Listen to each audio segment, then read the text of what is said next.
पानी के भीतर से रूस ने एक बड़ा परीक्षण कर लिया है।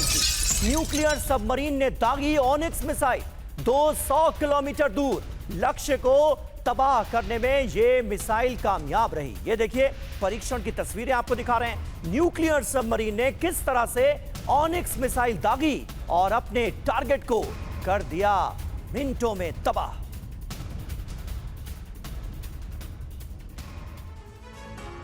तो ये कोई मामूली परीक्षण नहीं था। दरअसल पुतिन ने शक्ति प्रदर्शन किया है। रूस ने दिखाई है अपनी अंडर वाटर ताकत। परमाणु पनडुब्बी से रूस का ये मिसाइल टेस्ट था। UEM जयपुर एक आदर्श लक्ष्य है। भावी छात्रों के लिए अच्छी नौकरी, भविष्य के लिए तैयार कौशल के साथ अच्छी शिक्षा, जिसकी तस्वीरें हमने आपके सामने रखी। इस टेस्ट में आर्कानजेस्क सबमरीन का इस्तेमाल किया गया। आर्कटिक में बैरेंट्स सागर में मिसाइल टेस्ट किया गया है। पानी के भीतर से रूस का बेहद सटीक वार 200 किलोमीटर दूर लक्ष्य पर बिल्कुल सटीक निशाना इसके जरिए लगाने में रूसी मिसाइल कामयाब रही। DK पांडे जी हमारे साथ मौजूद हैं। पांडे सर, इस डेवलपमेंट को आप कैसे देखते हैं? और झटका तो बहुत बड़ा दिया है जेलेंस्की ने। मतलब हॉर्मुज ब्लॉक होने के बाद रूस को जो फायदा मिल रहा था उस फायदे पर बड़ी चोट करते हुए नजर आ रहे हैं जेलेंस्की। इसका अंजाम आने वाले वक्त में क्या हो सकता है? रूस की तरफ से किस तरह का बदला लिया जा सकता है?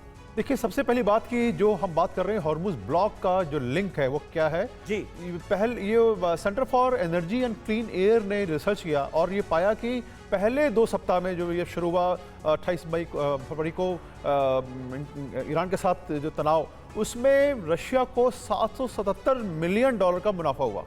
और दूसरा जो 60 से $70 प्रति बैरल के हिसाब से जो ऑयल बेच रहा था वो अब दोबारा $90 और $100 पा गया, तो उसकी बढ़त बढ़ गई। मजेदार चीज ये है कि ये ऑयल जो सबसे ज्यादा खरीद रहा था वो रूस से, वो था भारत और चीन, जो अभी भी ले रहा है। तीसरी बात जो जेलेंस्की के बारे में कहा जा रहा है कि इन्होंने 2 जो है संदेश दिए। पहला देश देखिए, वो कह रहे हैं कि भाई हमने मारा सेंट पीटर्सबर्ग में नेवल बेस को, जो कि 1100 किलोमीटर है फ्रंट लाइन से। और एक जगह और अटैक किया गया टैम्बोव, जहां पर कि उनकी आर्म्स फैक्ट्री है जो कि 600 किलोमीटर है। और तीसरा जो है जिसका कि आपने कंडस्टन की बात की, जहां पर मिलिट्री बेस है, वहां अटैक किया। ये मैसेज ये है कि अगर ध्यान हो कि शुरू के दिनों में पहले 2 वर्ष जो थे वो जेलेंस्की बहुत तनाव में थे कि उनके पास लॉन्ग रेंज हथियार नहीं थे, ऑफेंसिव कैपेबिलिटी नहीं थी। ये मैसेज बड़ी क्लियर है पुतिन को कि अब हमारे पास लॉन्ग रेंज कैपेबिलिटी आ गई है और हम वो नहीं है जो पहले थे। अब जो है हम आपका मुकाबला डट के कर सकेंगे। लेकिन जमीनी हकीकत ये है कि उनके पास उतनी रिसोर्सेज, उनकी काबिलियत नहीं है, कैपेबिलिटीज अभी नहीं है, रिसोर्सेज लिमिटेड है कि वो पूर्णतः जो है रशिया को धूल चटा पाए। अब जहां तक बात है कि जो अभी टेस्ट किया गया सबमरीन का, उसमें संदेश जो है जेलेंस्की से ज्यादा, क्योंकि जेलेंस्की के पास नेवल अटैक के जो ऑपरेशंस की ये बहुत खामियां है उसमें, तो अभी वो नहीं कर पाएंगे। लेकिन जो यूरोपियन कंट्रीज में, नाटो कंट्रीज जो है, स्पेशली यूके का हमने देखा पिछले दिनों काफी तनाव चल रहा था दोनों के बीच में कि सर्वेलेंस और अंडर वाटर सर्वेलेंस और